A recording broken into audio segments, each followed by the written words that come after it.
right now is my guest, Dr. Tayo Aduloju, who is the Chief Executive Officer at the NESG.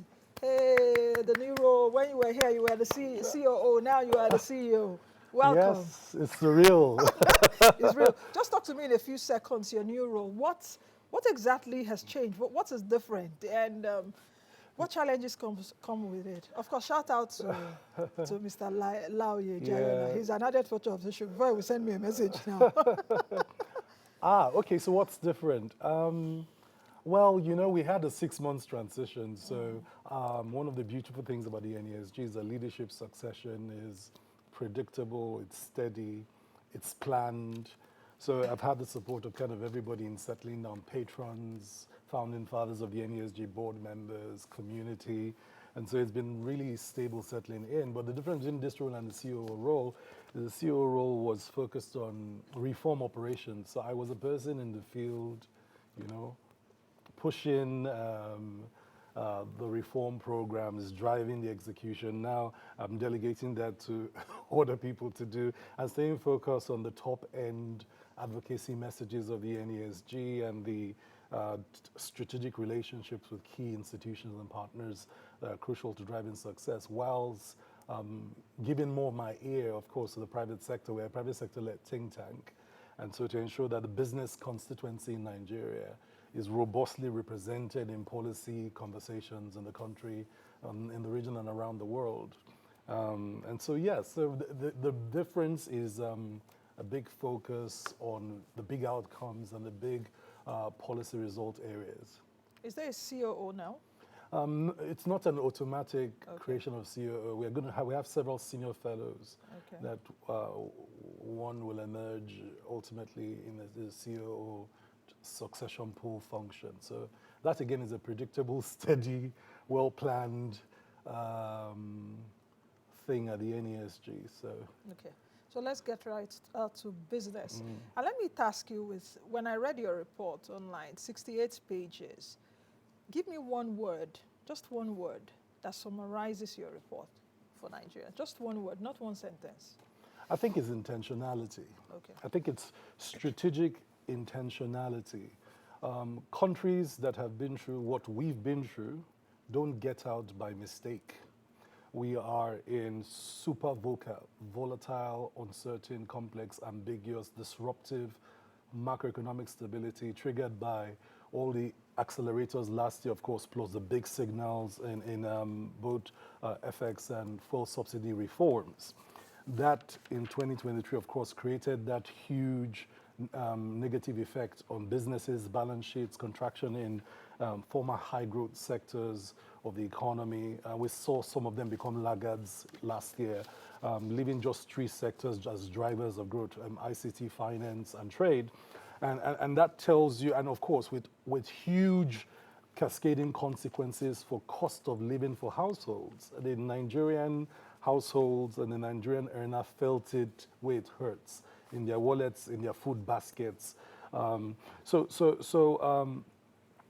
With this kind of environment, low line of sight to the kind of liquidity we need, both in external and the domestic sector, strategic intentionality is everything.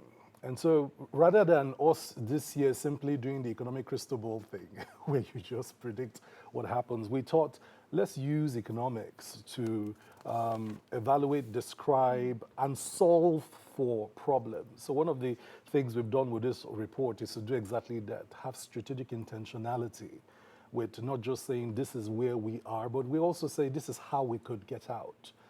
That's what creates this roadmap to the economic transformation that the government has promised Nigeria it wants to deliver. And we have phased that economic transformation into 3 phases. Stabilization phase, a consolidation phase, and an acceleration phase. You can't pursue growth while trying to stabilize an economy. It's, the mechanics of the reforms don't really go together. So in your stabilization phase, we need to focus on, one, ensuring that we bring all the key macro indicators that are all in runaway mode almost. Inflation, FX, interest rates, etc., and all the other costs that enter into a business's balance sheet, rein them in, and then once you have that stability, it gives the confidence for government and its partners in the private sector to prosecute, high growth strategies. I hear a lot of things which you said, and I'm trying to dig in, but I'm struggling with which one should I take first. So the thing is, the best place to start is where we are, right? So that's how we ended last year. Yes, I will come to that. Yeah. But I'm just saying, I was writing when you were talking. You talked about, one thing that struck me, you can't pursue growth while you are seeking for stabilization. What do you mean by that? That is one. Then secondly, where we're coming from. 2023, of course, where we saw a lot of headwinds, we saw a lot of policy, trilemma, interest rates heightened, exchange rate over the roof, and all the indices, whether it's even more than trilemma. What remnants of 2023 do you see that would impact 2024 that are still not out there? I read your forward, you talk about the SWIFT fuel subsidies. We also know what happened in 2023, yes, 2022 through 2023, the demonetization and the remonetization that has also affected the high cost of cash. Because if you go get cash now, you're just paying more for the naira. So just oppose this, because right in my head I'm saying, what is doctor saying? You can't pursue growth. So should we allow growth just go? I understand that you're also trying to bring down inflation. The other part is, it seems, those of you that are economists, it seems that the economist is not been working here. Because I heard you clearly again say that you tried to look, your team tried to look at the economics of it. But the economists has not been working in this country. So I've said a lot here. So in layman terms, what are your biggest problems? You have in Nigeria a liquidity problem. Your liquidity problem is both external and domestic. Your external liquidity problem was created by accelerators for many years ago. One, our restriction both in trade and FX meant that we were not expanding the economy in terms of exports, non-oil exports. Remember that our top earner in terms of exports is crude oil and petroleum products. That was not doing well also in terms of the longer term, the long run of the last 8 years. What that means is that we went from an economy that could do in the past $50 billion in just creating liquidity to where, basically you're struggling with whether, I think last year or the year before, we're discussing whether NNPC remitted $1 to the Federation account. Exactly. Now, that created your external liquidity problems. If you don't have FX, you can't give FX. That's just what that is. Now, how do you attract FX? Well, diaspora remittances, FDIs, expansion of non-oil trade would have done it, okay? These are the ways you create external liquidity. That takes time, but that has, under the new government, started. Some clear investment promotion going on, some clear financial reengineering to create line of sight to pipelines going on. I think at the Nigerian Economic Summit, the Minister of Finance said he had a 10 billion line of sight. I think of that amount, we've seen 3.2 billion, I think. And we've heard the CBN governor announce clear of backlogs, 2 billion, and then I think 500 million was announced this week. Yeah. These are the things you must see in terms of liquidity management, but the scale is too small to create the stability we need. So there has to be a liquidity management strategy in the stabilization phase that has a line of sight to just more liquidity. 50, I mean, I kept, for 2 years ago, you and I had a conversation, I said, what you need post the elections will be a line of sight to $100 billion in 24 months. I still think so, right? Where would that come from? That would come from, if you treat Nigeria's economy as a balance sheet, assets, liabilities, revenue, expenditure, just 4 quadrants, you have to fire your assets differently. Currently, most of Nigeria's assets are not sweating the way they should to create liquidity.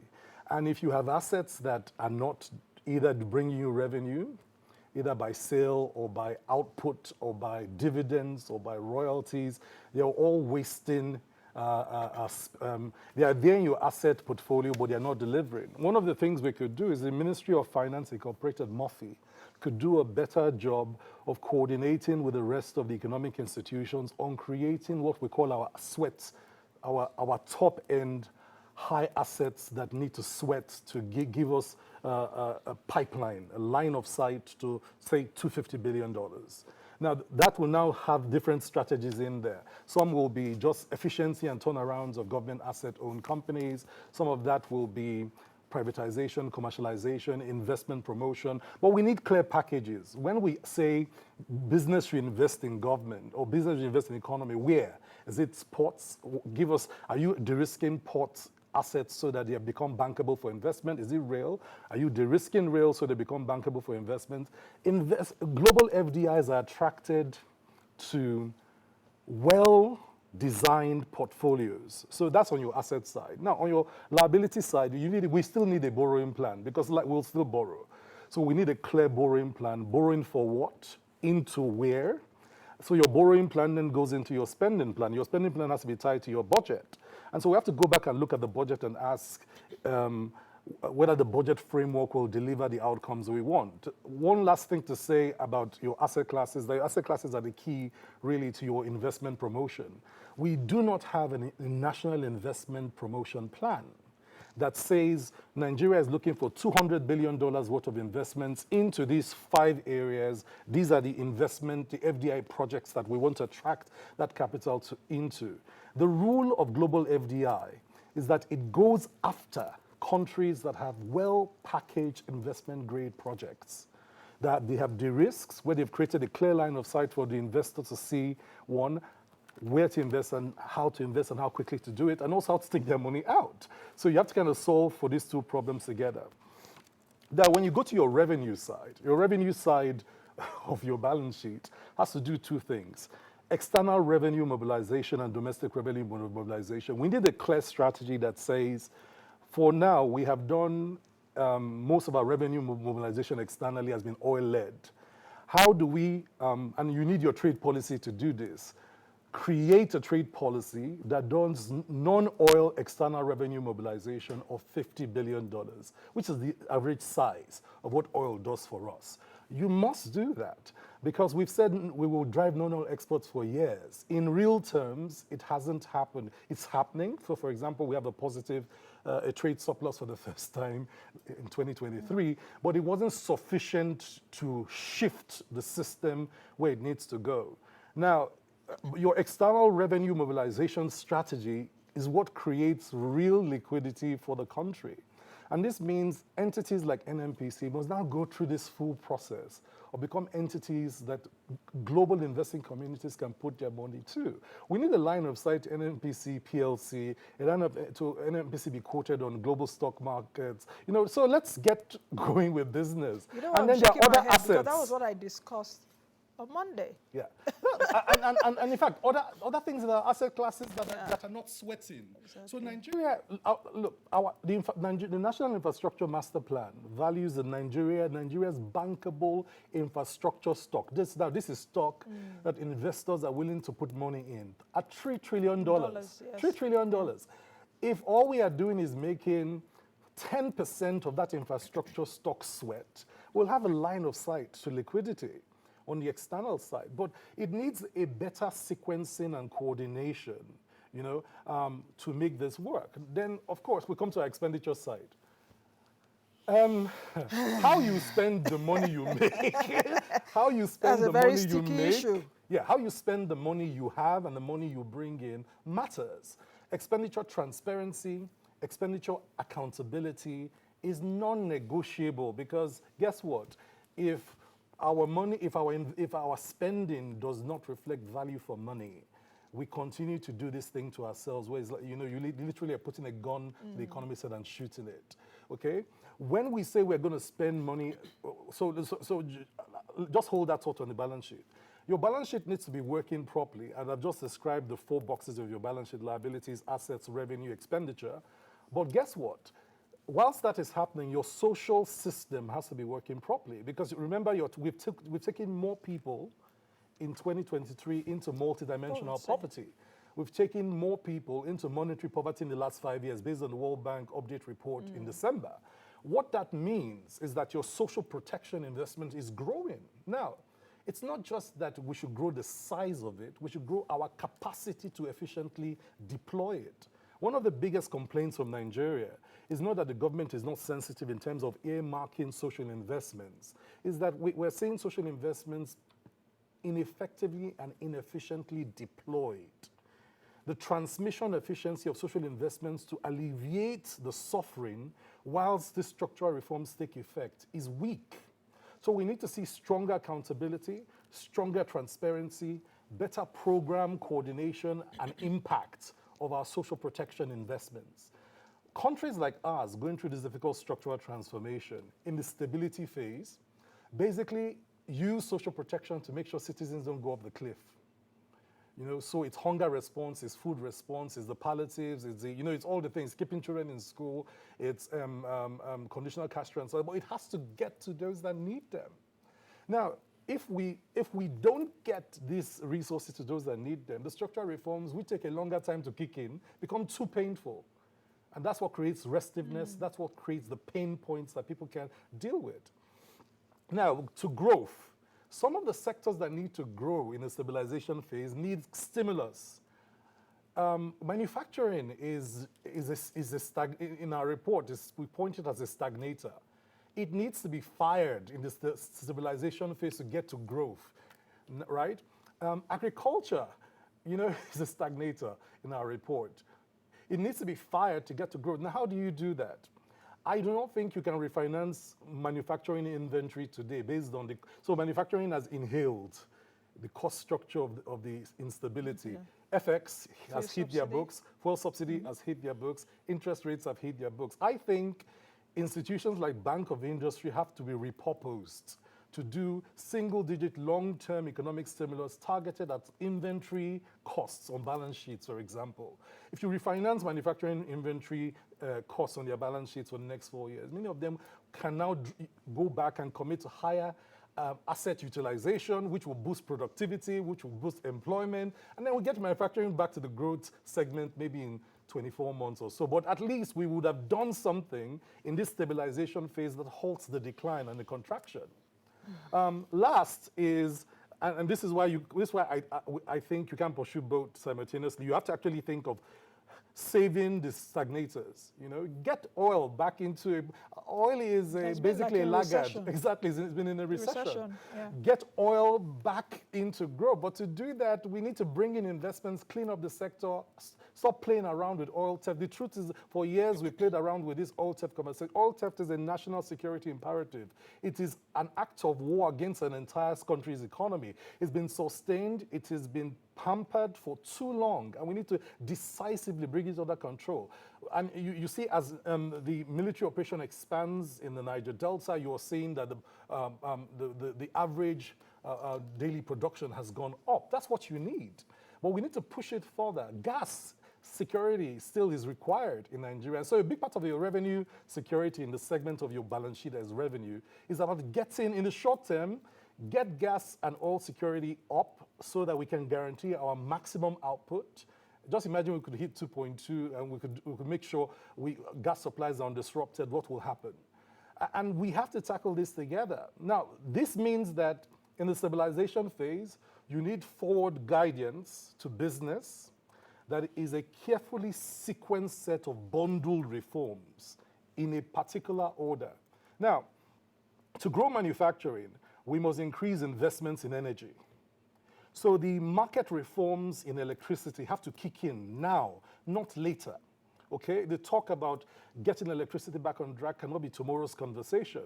Because in the sequence of kickstarting growth in manufacturing, you must solve for 4 things at least. You solve for the overall cost of, so your inflation, FX, and interest rates. Then you solve for your cost of energy, which is likely your biggest cost on your balance sheet outside those macro costs, right?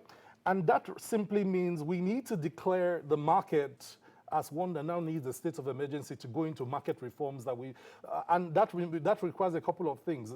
I think the president had already noted last year that recapitalization of the power sector is crucial. It's capital deficient for a capital intense sector. Then we need to program investment promotion into infrastructure. And I've said this before, let there be light. Even God, in Genesis, did not start to create anything else to turn on the light. So first, let there be light. Second, let there be a sequence of bundled infrastructure investment promotion that sorts out logistics, seaports.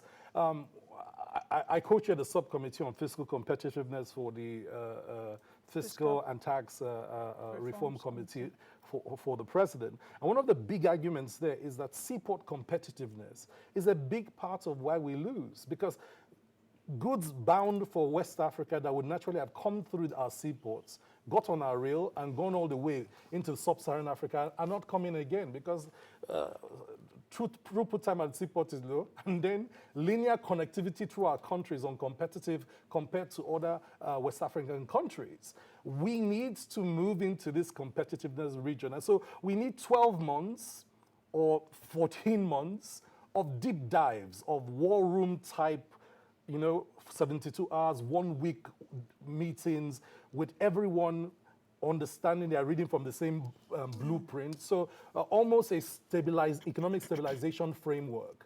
And I think the coordinating minister is best suited to lead the charge, pulling all the economic institutions together to create this well-sequenced bundle of reforms that it ties to investment, promotion, and planning, ties to a borrowing and a spending plan, ties to a liquidity strategy, because liquidity strategy on the fiscal side gives your monetary policy authority his line of sight. The line of sight allows monetary policy authority to give clearer signals that builds confidence in the market. And if they consistently keep those promises, then the confidence returns to the market and FX rates basically removes cost of speculation, etc., and moves to a more stable region.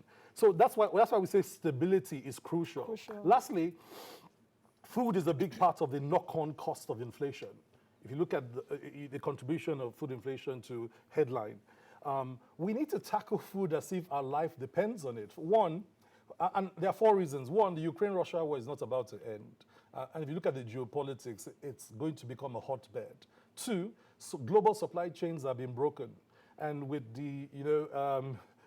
with all the straits and all the gulfs engulfed in one type of supply chain disruption or another triggered by conflicts, you need to guarantee food supply at home. So we need to take the president's emergency food security declaration and ramp it up, really get it fired and going. And so agriculture needs a stimulus, but not the kind of stimulus we've given where we just hand money to smallholder farmers. Yeah, so the fertilizers have gone the fertilizers went into the second cycle of planting last year. And I think we saw the shift, better output by the end of the year.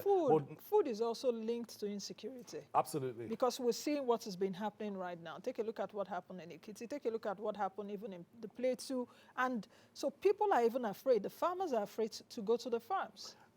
Well, national security is something the president promised. And remember that with national security, that we are dealing also with a set of cascading consequences. The social conditions are aggravating the motivation for the crisis.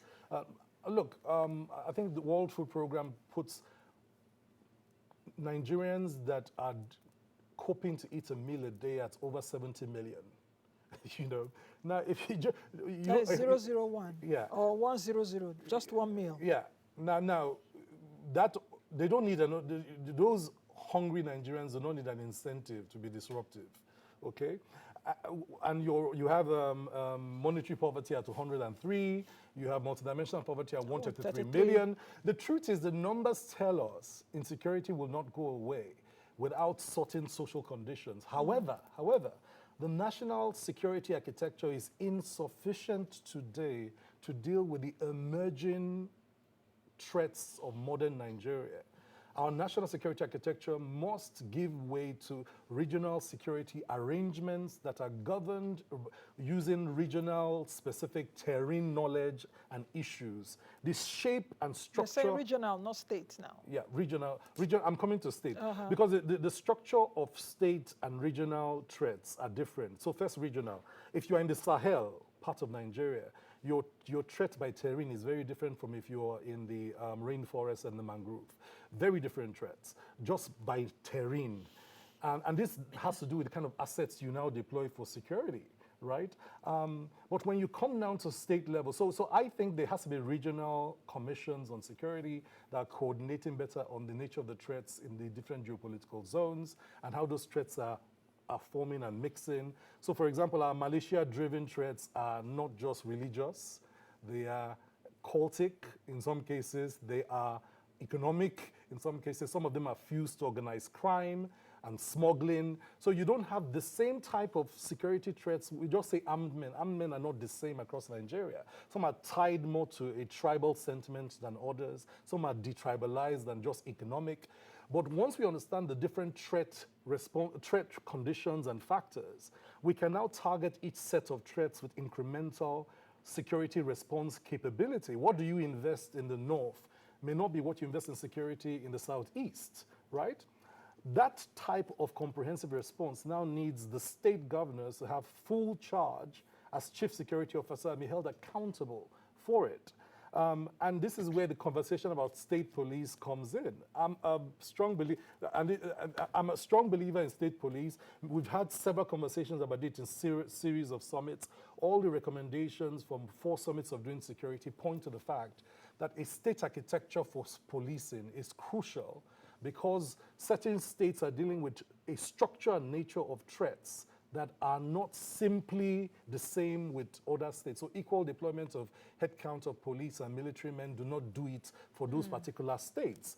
You must have security response and its capability to support it matched to the nature of the threat a state is facing. And who better to map the threat and the need for response than the states that you're dealing with? So those are non-negotiables. You know, this is not do one or do economic and don't do this. No, our national security overall architecture and its response strategy must match our economic stabilization plan. They have to run together, knowing that your social conditions are a potential driver of vulnerable groups that can either be radicalized or criminalized. Your organization sees growth at 3.5% this year. Yes. When I read that, I said, Doctor and his team, you guys are too optimistic because the World Bank is at 3.3%. IMF just released yesterday online the meeting, a downgrade to 3%. Also in your report, you noted that Nigeria needs 7.5% annual growth to be able to have more people inclusive and all of that. But when I read that, I said, I hope that doctor also remembers, because we're still in the same country, that from 2000, in the year 2000 till about 2013, 2012, I think from 2014 we started nosediving. We were having an average yearly growth of 7%. And that time, what was our problem? Oh, jobless growth. I was one of those that were saying it here. So how do you now juxtapose that we need a growth rate annually of 7.5%, and your 3.5% growth rate for this year is predicated on what? Secondly, I'm looking at our time. Are your upside and down risks for this year? What are the upside risks, for this year? So here's the thing. We think that the PMS, the local refining capacity, Dangote and others kicking in, will ease one of the accelerators of inflation. And as you know, one of the accelerators of inflation was the subsidy removal. And before that was the cost of imported PMS. So the truth is that will have its own... But to ease in supply, Doctor, it will not necessarily impact cost. Because Dangote would not, sorry to cut you short, I'm just trying to get into what you're saying for better explanation. Because Dangote necessarily will not is selling at over 600. Dangote will not sell at 400 or 500 and something, or even 10 naira less. No, absolutely. The knock-on effect is 2 things. It's not simply price, it's also stability, and then it's also steadiness of supply and it's easing effect over time, right? Like I said, it's a knock-on effect that's against a direct transmission of cost structure and price. That's one. Two is that, remember that some of our demonetization accelerators basically were the key to the jump in January last year. Those will ease off, right? Those will ease off. But bear in mind also that that affected something else. The size of food production in Q1 and Q2, and it wasn't until Q3 that some stimulus in primary production of food kicked in. So there are some accelerators that, as they slow down, create some space for that possibility. However, it's important to note that our outlook is based on some pragmatically cautious optimism. Okay, which means that you simply cannot do nothing and hope it happens. Okay, we're expecting you to do something on liquidity as promised. We're expecting the Monetary Policy Authority to fulfill its promise that in its new strategy it will pursue price discovery, and in that price discovery inform itself and the MPC on how to now respond, okay, to the market. So some of these things are not just based on, it's not just talking. Yeah, it's not just talking. There is some work. You have to do the work, okay, to be able to get the goods. The other thing is that what we've seen from business and investors, that when you give proper forward guidance, okay, on where the economy can go and should go. So, for example, the CBN clearly, the governor, when he graciously joined the Outlook session, pointed to a clear target for inflation. We've been waiting for some clarity as to targeting. This is important because you then walk towards your target. And somebody says, what if they don't meet the target? No, that's the point. The point of the price stability regulator is to set targets it will walk towards. That's crucial. So that's something we didn't see last year. So it was, where's it going to land? Okay, let all of us guess where it's going to land. But at least we know where the authorities want it to land, where they are targeting it lands, and where the interventions to make it land will come from. Remember, we're also likely expecting microprudential reforms like banking consolidation and the rest to kick in. We hope that that will include reforms in the development finance, the national development finance sector, because let's not misunderstand where we are. Many sectors of the economy require more than commercial banks. It requires that other financial institutions become efficient at delivering their part of the financial value chain. And that has been missing. That's why most of the microcredit we give in Nigeria ends up going through a social program than through the microfinance bank and institutions. That sector is still very weak, right? So we need to see a kick in of other financial arrangements. Some of our sectors need more equity than more debt. Like I said, I think manufacturing refinancing of inventory at commercial rates will not work. So I'm a strong proponent of a manufacturing economic stimulus, for example, and I think these are the kinds of adjustments you must see in the stabilization phase to give the sense of this is the target, this is where we are all going, and this is how we might move to get there. Well, remember that this all works best when, of course, your domestic revenue mobilization is doing well also. So far, DRM has been the saving grace, if you think about it. Domestic revenue mobilization, that's tax revenues, have been a saving grace on our balance sheet. Breaking records. Yeah, they're breaking records. But the question is, how do you do that without putting further pressure on business and citizens? So I know the chair of the Fiscal and Tax Presidential Committee has referred to, not taxing the poor, not taxing seed but harvest. So there's some principles that are in the tax and tax policy and tax law reform process going on that hopefully would pursue tax efficiency, tax collection efficiency, expanding the tax net as a way to continue to make DRMs grow, whilst at the same time, like I said, prosecuting external resource mobilization, which is really the determinant of FX rates. Now, in your report, you also mentioned that there could be sectors that are new growth drivers. Yeah. That those sectors that are also driving growth are not that, so they don't take many people, as it were. So what are those sectors? That's one. Okay, quickly answer that because I want to churn in a few more before we go, like in 5 minutes. So we think the services sector can do better, but not the way it's structured. A large portion of Nigerian services sector is not tradable services. To convert them to tradable services, we need to be able to prepare the services sector for ACFTA. And that is, engineers, doctors, digital services, hospitality services, tourism, sports, creative economy, and getting these sectors to not just grow, but to be able to trade with the rest of Africa and the world. Right? We need to get those sectors ready. They've shown resilience in spite of government policy, law, or regulation.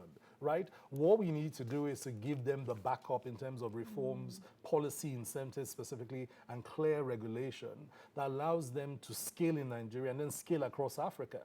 That's doable. That's something we must do. We must pursue digital industrialization. This is different from manufacturing. Where digital allows sectors to leapfrog, we must do so, right? We must shift agriculture. Agriculture currently is 1.0 agriculture. Most of it is driven by artisanal, informal, subsistence level farming. We must move at least half of our cultivated land to mechanization. So a national mechanization strategy is crucial to success in scaling agriculture. And agriculture has to be scaled with high yield seed input, highly fertilized land, tied to mechanization, supported by a warehouse system and a food exchange that allows for the reduction in post-harvest losses. So currently, of the food we do produce, we lose 60% of it to post-harvest losses because there is no receptacle for buying all that food into warehouses. We need a warehouse system. We need a warehouse receipting system. So if you're holding food in your warehouse, a warehouse receipt gives you collateral. Now, the policy has been there for years, but it's been impossible to get the legislation passed. NESG tried 4 years ago to push legislation that through our NASBA platform, it didn't go. So it's a time to go back and look at that because you see, all these things are connected. If you can't save the food you produce and have it ready when we need to eat it, then producing more is not your problem.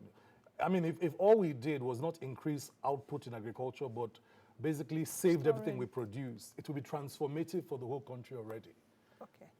Now, let's take a look at your consolidation and acceleration phase. Time would not permit for us to crystallize each one. But how long? When I was reading through the report, I was like, okay, guys, NESG, from stabilization to consolidation to acceleration, I didn't really see a timeline. So these are medium-term priorities. Yeah, and that medium term is from 2024 to when? Maybe 2027, 2028. Okay. That's if all those things are done. Yeah. So stabilization is where we are. We need a stabilization plan, and I think the governor of the central bank, pointed out to their own stabilization strategy. But we need their strategy, the coordinating minister for the economy and economic team strategy to come together and form one clear economic stabilization blueprint for the country. That's number one in the consolidation phase. Now, if stabilization goes well, right, what you will now see is that your laggards, manufacturing, agriculture, services that were dragging, construction, real estate, that have become stagnators will move into the growth segment, right? The next thing is to now look at what we call the high growth, labor intensive sectors. Now, because we're a country with a large number of unemployed people, labor intensity matters, and not just employed, but decently employed, because our new MBS methodology captures all types of employment, yes, both decent and indecent, both low elasticity and high elasticity. Yeah. So what we are discussing is high elasticity, labor intensive, decent jobs, can come from specific sectors. Some sectors like real estate, construction, agriculture, manufacturing, ICT have the capacity for high intensity, high job intensity, high elasticity. So high elasticity jobs, basically for every job you create, you lift more people out of poverty because of the knock-on effect. So let's say you have a 4.0 elasticity job.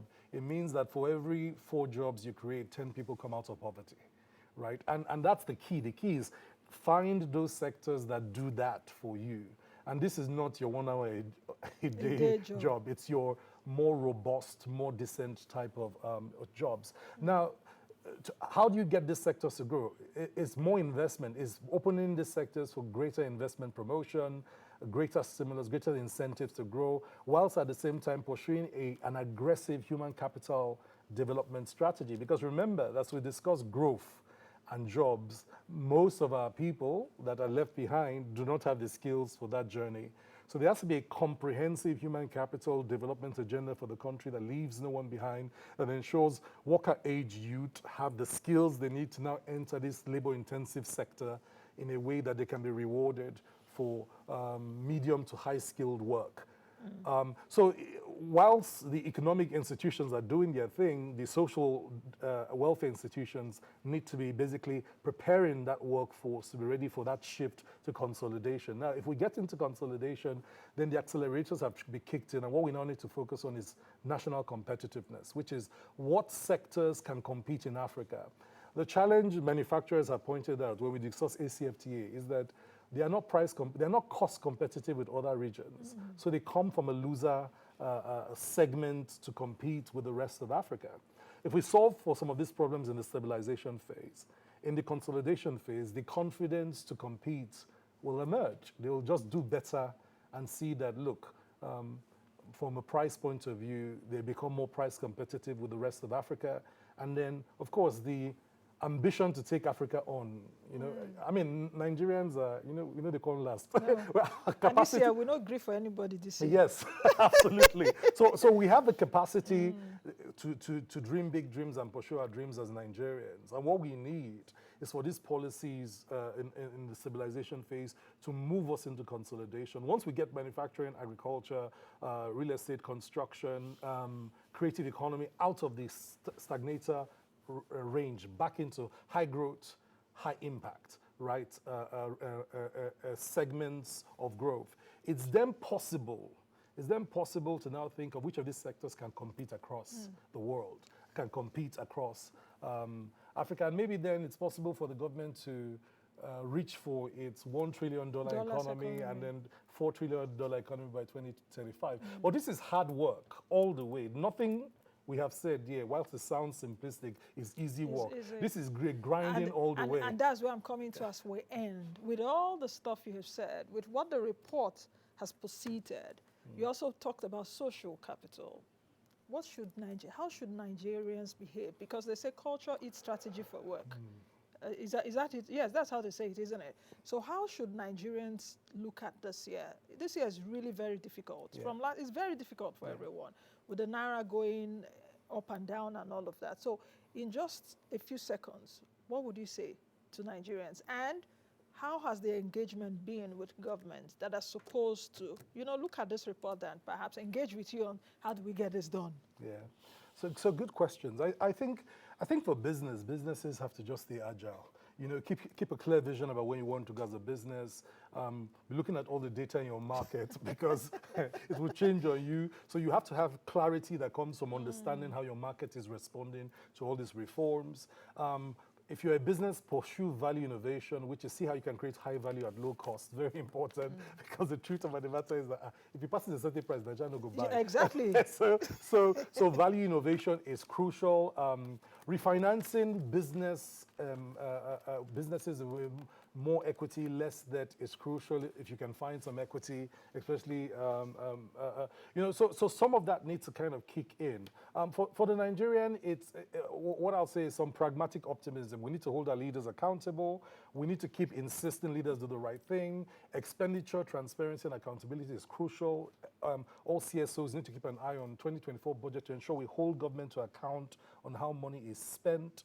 As government moves to make assets sweat, we need to hold government accountable, because in the past, government has privatized assets that did not do better, it did worse. Yeah. So privatization is not a panacea to every problem. Yeah, Sometimes, exactly. instead of government making an asset sweat, the process makes the asset finally Die. dies. So what you hope is, even in the asset optimization strategies of government, they need to pursue it with global competitiveness in mind, with capital intensity and technology know-how intensity. Don't privatize the sector and then the people don't have money to do the business and they don't have the know-how to do the business. Okay. I think we'll leave it at that. Doctor, I know we can go on, and I wish we had more time, because I know I can converse with you for like 5 hours non-stop. We can continue to have these kind of conversations. Thank you very much, and I wish you well. Thank you so much. In your new Yes, I need all the wishes I can get.